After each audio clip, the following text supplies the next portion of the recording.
Hello ভাই brother, আসসালামু আলাইকুম। আপনাদের সাথে আমি আছি এমডি ওমর ফারুক চৌধুরী। গ্রাম বাংলার ইতিহাস, ঐতিহ্য, সংস্কৃতি আপনাদের মাঝে তুলে ধরার চেষ্টা করি। ভ্রমণ পিপাসুদের জন্য ভ্রমণ এক প্রকার মানসিক শান্তি। আজ আপনাদের মাঝে তুলে ধরব শ্রীমঙ্গলের বিজিবি ক্যান্টিনের ইতিহাস, ঐতিহ্য ও সংস্কৃতি।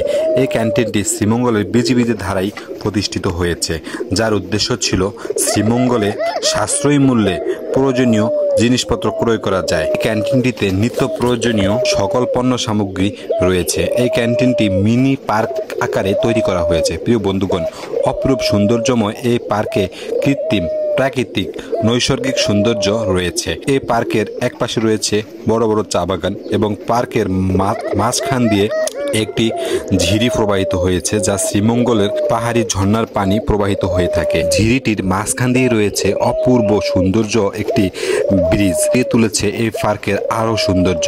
প্রিয় বন্ধুগণ, এই পার্কে রয়েছে একটি ফলের কৃত্রিম ও প্রাকৃতিক স্ট্রাকচার রয়েছে, রয়েছে শপিং মল, রয়েছে চায়ের দোকান, রয়েছে ক্যান্টিন। প্রিয় বন্ধুগণ, ভিডিওটি ভালো লাগলে শেয়ার করে দিবেন। ভালো থাকবেন, সুস্থ থাকবেন।